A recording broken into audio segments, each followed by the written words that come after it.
Well, this is Blasculinity back again for the first time.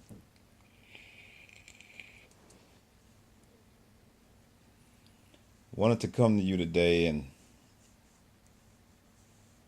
just let you in on a little thing that I've been discussing with others, and in this group of people that I speak with, we noticed that it's something that's not really discussed much about, and that's essentially welfare fraud in the black community. Now, you're gonna have people, oh, white people get it too, all the races of Americans get it too, yada yada. Yeah, we know that, but again, we need to work on our own community. We need to start there first. On my way to work, on my way coming from work, usually I'll ride by one or two government housing areas. And I'm not talking about Section 8, I'm just saying government housing areas. While stuck in traffic and you glance over to your left or your right, you look in the government housing area and you notice that there are Cadillacs, Lexus type vehicles, whether it be car or truck, SUV, I'm sorry, Acras, Infinities, Jaguars type of vehicles, you name it. The list goes on and on. And I know those some of you that are listening to this video will concur, will agree with me that how in the heck can those that qualify for government assistance are able to drive such immaculate vehicles when those that are working 9 to 5, somewhere in the middle class, are trying to make it. They may have the vehicle, but they're paying for it solely out of their own money, sharing it with household bills. Well, little do you know, if you speak with some of those that benefit from the welfare state, they will explain to you that I'm getting over. They will actually admit that to you. I am getting over. I purposely had this child, purposely had that child, and I need help. I can't work. My child has a problem. I have a physical problem. I urinate a lot. I can control my urine, whatever. They qualify. A lot of them qualify for this assistance. Social service workers are so backed up, unfortunately, with paperwork and approving, and every blue moon probably disproving, not approving, those that either qualify or not qualify assistance. They don't have time to investigate this fraud. I think they're trying to work their 9 to 5, from what I'm hearing. They're trying to work their 9 to 5, push this paperwork through, reduce their caseload, live to see another day, live to see the weekend, live to see their next vacation. They don't have time to sit back and investigate all of these cases that they receive tips about. And they know themselves that certain families are applicants that are applying for assistance are frauding the government. They know themselves. Every now and then you'll have one brought before the court on charges of fraud, but I mean, based on the millions that are receiving it, man, that's only a drop in the bucket. I noticed that speaking with, flip the strip a little bit back to what I was talking about earlier. I know I speak with a few that are in these government housing areas. They have the entitlement personality that thinks that someone owes them something. Okay. If they don't get it, they're going to pitch a fit. That's why you have to have security at a lot of these social service buildings.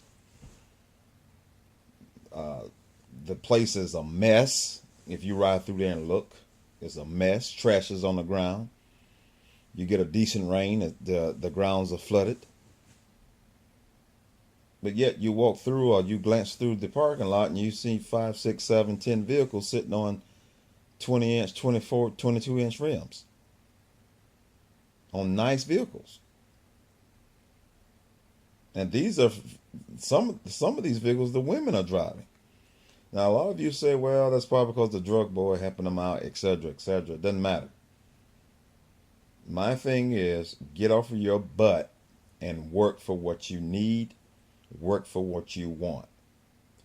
You have other kids going to school based on what their parents make or their guardians. They have to pay for lunch. It's not necessarily that their parent or guardians have the money like that. It's just that once you make over a certain threshold, once you hit a specific number as far as household income, that local school is going to make you pay for lunch. Likewise, their children, those same children that are paying for lunch, are going to school with others that are receiving it for free.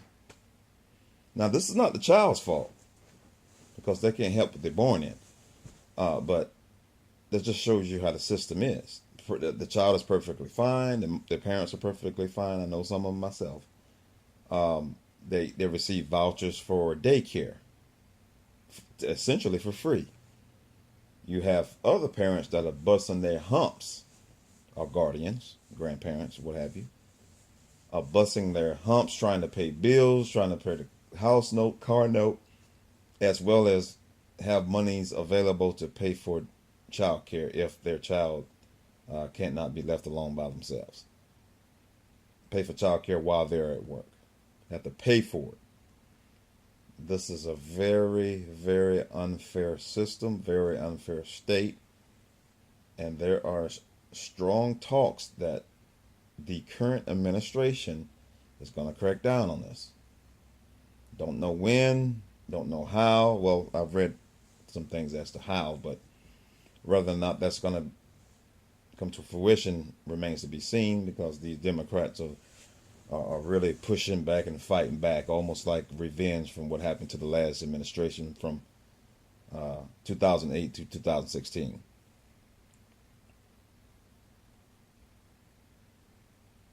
And more importantly, if you're not a part of those government communities, you better stay out of there. Some of them can be very dangerous, especially at night. There's all types of crimes going inside of those government communities. Trust me. Those government housing communities. There are all types of crimes going in and out of there. If you're a newcomer, if you're not a recognized face, it's a strong possibility that you could be injured. Mark my words, stay away. If you're not part of that area, you're not part of that community, stay out of those zones. Black people, we need to get it together. We need to stand up, work, teach ourselves, self-educate, and more importantly of all, develop some type of responsibility. Sometimes it's not always this race of people is holding us back, or that race of people is having a specific institutionalized discrimination going on. No, sometimes you have to have an attitude or a mentality that if there's something that you do not receive, whether it be a job or a specific position in the job, renting a specific home, or getting ahead in whatever facet in life, sometimes you have to look at the common denominator, which could be yourself. It's not always someone else. We got to take responsibility. That not only goes with trying to advance in life and keeping a responsibility if you do not advance in life. Sometimes it's not always about someone's holding you back. I echo the same tone when it comes to involvement with law enforcement. If you look at the numbers, if you study the data, I'm not talking about what the news channels are saying. You study the data. We are known to be violent, vicious, and have this entitlement personality. And this is for individuals that are in the government housing areas or not. Not all black people, but a lot of us are dangerous, vicious, and have this entitlement personality. Other blacks are scared of it. Other blacks don't want to be around it, as well as cops. Cops are human beings as well. Do you think they're accustomed to dealing with individuals that have a reputation, that's evidence, that has a reputation of being vicious and violent?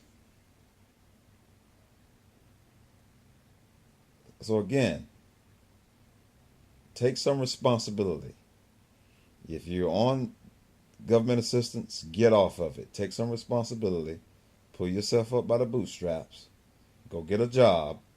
If you have to get two, so be it. Stop having all these babies. All right? See if you can talk that father into assisting you. Having family members assist you, do whatever you have to do. But take some responsibilities for others to take us seriously. Again, this is Black Masculinity. We need to look within ourselves and see what we need to correct within ourselves as a race of people before we're pointing a finger and comparing ourselves with others. I'm out.